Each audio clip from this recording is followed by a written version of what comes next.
This is Stephen Zucker, standing outside of the Solomon R. Guggenheim Museum with Matthew Postal, an architectural historian, standing outside of one of the most iconic buildings in New York, certainly one of the most unusual buildings. We're walking up Fifth Avenue, rows of pre-war limestone and glazed brick buildings of approximately the same height, rectilinear, these boxes really.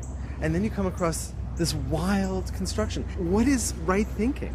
He wanted to design something that would leave a mark, an unforgettable mark in Manhattan. So Frank Lloyd Wright does this at the end of his career. And actually the dating of the building is a little bit complicated. He was hired in 1943. And the famous model that we often see him and Hilaire Rebay with, and Solomon R. Guggenheim himself, it dates to 1945. But then the building doesn't get built until 1959. What accounts for the delay? How does this work? There were a lot of challenges. There was the Second World War. There was a downturn in the economy in the late 40s. There's the Korean War. And then finally, there is the issue of how do you build a spiral museum entirely out of concrete. It's really complicated to even describe. From the front, you've got these two main masses and this bridge that links them. There's a tremendous kind of unity, I think, of form. The circle repeats itself over and over again. What is similar to what he did before? I mean, from the very start, he's interested in geometry. He's interested in patterns. He would use patterned brickwork. He would use patterned floor treatment. He liked patterns, whether they were hexagons or octagons or triangles. Here's an opportunity to do a circle. And you see them everywhere, built into the sidewalk in front of the building. And of course, you see it in the rotundas themselves. It's Ferris concrete, right? It's held up with rebar. You know, his early buildings are basically poured concrete. Blocks of concrete, like Unity Temple.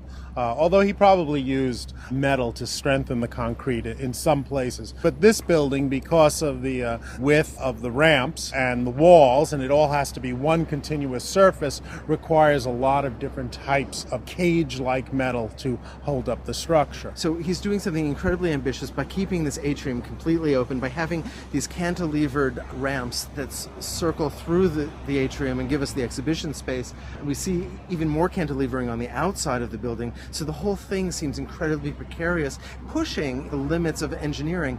And in that, it kind of reminds me of its visual precedent, which is to say something like the Pantheon, that's really using concrete in enormously new and important ways. It's certainly like the Pantheon and the Hagia Sophia, and it's inspired by expressionist architecture of the 1910s and 20s. Especially in Germany, right? In Germany. In Austria, yeah. But, you know, when you think about it, it's one thing to have these ideas. It's another thing to execute it. To realize it. Wright had great drawings. He had a terrific model. You know, he had a patron with money, but the real question was, how was he going to do it? And ultimately, the person who built it for him deserves a lot of the credit. And the contractor was a man who built parking garages. Didn't Frank Lloyd Wright also design a auto showroom on Park Avenue that actually has a ramp? That's right. For the cars, and it's very much in the style of the Guggenheim. And a store in San Francisco. The museum was originally called the Museum of Non-Objective Art, which was an early way of saying abstract. It's now called the Solomon R. Guggenheim Museum. Guggenheim came from a very wealthy family. They had made their money in mining. But we also mentioned this woman, Hilaire Rebay. Who was she? Hilaire Rebay was from Germany. She was an abstract painter. She came to the United States in the 1920s. She exhibited quite frequently, and she met Solomon when his wife commissioned a portrait of him. There's a really interesting disconnect, because when we think of Frank Lloyd Wright as an architect, I think we often think of him as antithetical, as really in opposition to the European modernists, and yet here he is creating the structure that's meant to house them. Well, he wasn't the first choice. When it was suggested to Hilaire Rebay to hire him, she reportedly said, I thought he was dead. They considered several architects, but ultimately Wright was well known. There was a lot of attention paid to him after Falling Water was exhibited at the Museum of Modern Art. The Museum of Modern Art had given him a retrospective in 1940. Was it originally intended for this site, Fifth Avenue, just across the street from Central Park, 88th, 89th Street? Solomon Guggenheim had begun to finance his museum in the 1930s, and they moved to various locations. They had a space where Lever House is today on 54th Street. Clearly, they wanted an iconic building. They wanted a building of great visibility, and Frank Lloyd Wright, who was a distant cousin of Robert Moses, who was the head of planning in New York City, actually traveled around Manhattan in an open Cadillac looking for an ideal location. It's only a few blocks north of the Metropolitan Museum of Art, great bastion of classicism. Was it in any way kind of consciously taking on that tradition, do you suppose? I mean, a museum had always been a kind of palace architecture. I think it's a pretty radical endeavor. I mean, every building draws on other buildings, but clearly Wright was trying, as he was almost always trying, to create something new. What does that do to the art that it contains? Does it overwhelm, or does it frame it in a way that draws the art out and excites us visually? It's a funny and ambitious, but also, I think, combative relationship with the modernism that's shown within the museum.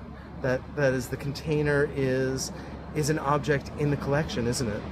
Right. I mean, the issue is, should a museum be a neutral container? Should paintings be hung in simple white boxes? Or should the architectural design contribute to the aesthetic experience? So there is a kind of push and pull, and there is a really kind of modernist conceit here in that it actually raises that question that the object doesn't recede.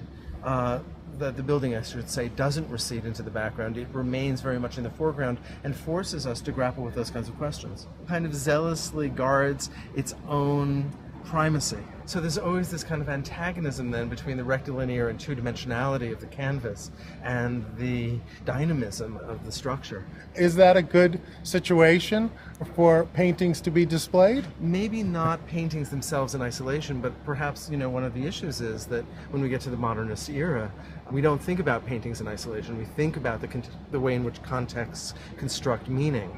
And Wright is asserting this quite powerful context. I think Hilary Bay wanted to, break boundaries, and I think Wright was a perfect candidate to do it.